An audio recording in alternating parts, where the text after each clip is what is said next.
Conductor भागता हुआ आया और उसने इसका हाथ पकड़ा और इसे खींचकर आगे गोद ले गया। सर पर बैठकर और तेरे बालों को खींच रही थी।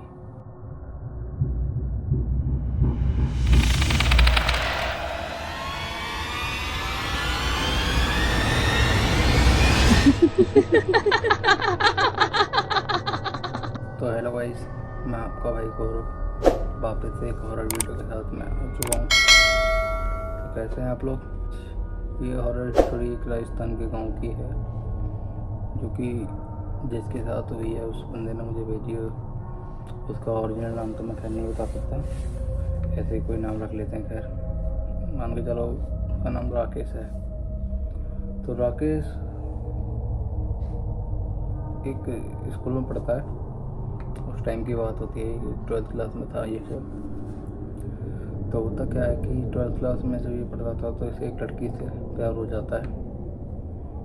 तो इसे प्रपोज मारता है, तो लड़की इसका प्रपोजल एक्सेप्ट कर लेती है।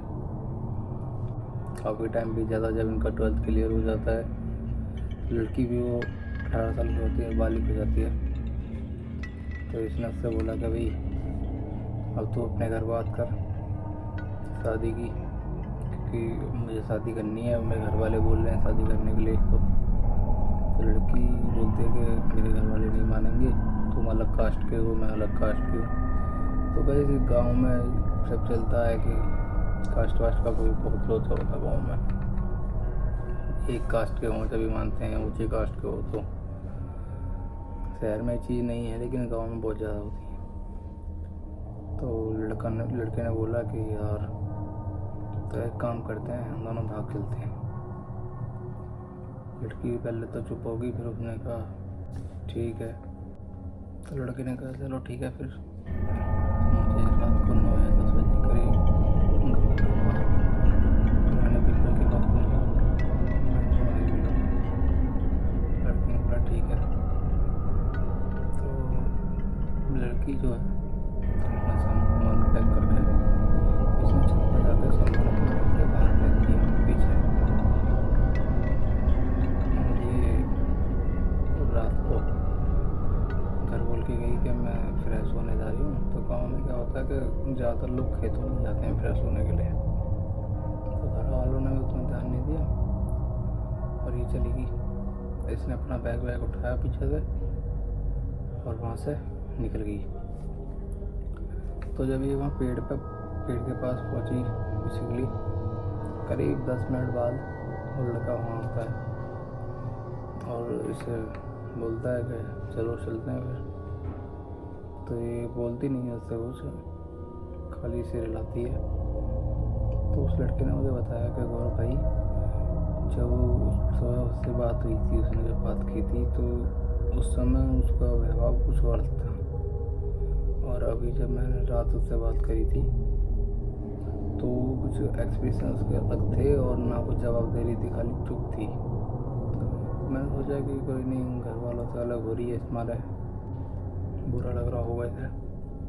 तो मैंने ज़्यादा कुछ पूछा नहीं और हम वहाँ से चल दिए। जब हम गांव से बाहर आ गए रोड पे, तो मैंने एक बस को हाथ दिया और हम बस में चढ़ गए। बस में हमारे अलावा ज़्यादा लोग नहीं थे, 2 लोग बैठे हुए थे। हम पीछे वाली सीट पर बैठ गए जाके। थोड़ी देर में हमारे पास कंडक्टर आया, उसने पूछा वही कहाँ जाना है। तो मैंने उससे बोला कि फलाने जगह जाना है और 2 टिकट काट दो वहाँ की। तो कंडक्टर बोलने लगा कि 2 टिकट। हाँ भाई 2 टिकट, हम 2 बंदे हैं तो 2 टिकट ही लूँगा ना। कंडक्टर ने कुछ पूछा नहीं और 2 टिकट काट दी, चला गया आके। थोड़ी देर बाद वो जो 2 बंदे बैठे थे वो भी अपना उतर गए, उनका अपना स्टॉप आ गया। कुछ देर बाद इसने बताया मुझे कि नौकरी से थोड़ी देर बाद कंडक्टर भागता हुआ आया और उसने इसका हाथ पकड़ा और इसे खींचकर आगे गोद ले गया। जब इसने पीछे देखा मुड़कर, जब उसे खींच रहा था कंडक्टर, तो जो लड़की इसके साथ आई थी वो वहीं बैठी हुई थी, चुपचाप पहले बैठी हुई थी। तो देखा भैंचो, जब भी ये बात नहीं करी थी, अब ये मुझे खींच रहा है, ना इसने कुछ बोला ना कुछ, बैठी है चुपचाप। इसने जब कुछ समय पर कंडक्टर से बोला, भाई क्या हुआ, बदतमीजी क्या है ये कोई तमीज़ है तुम मुझे ऐसे खींच रहे हो? तो उसने कहा अपने फ़ोन का कैमरा निकाल और देख अपने ओर। तो जब इसने अपना फ़ोन का कैमरा निकाला और इसने सब देखा, कह रहा कि गौरव भाई मेरी इतनी बुरी तरह फट गई थी कि उस रात को मैं अगर अब भी सोचता हूँ तो मेरे रोंगटे खड़े पड़ जाते हैं। मैंने जब देखा ना अपने फ़ोन के कैमरे में, तो क्या था कि मेरी एक तरफ के पूरे बाल खींचे हुए थे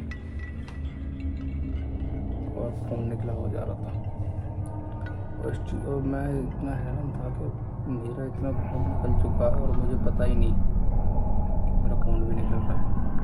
तो मैंने कंडक्टर से पूछी, कंडक्टर बोला कि जो लड़की तेरे साथ बैठी है ना, सर पर बैठ कर और तेरे बालों को खींच रही थी, लेकिन तुझे एहसास नहीं हो रहा।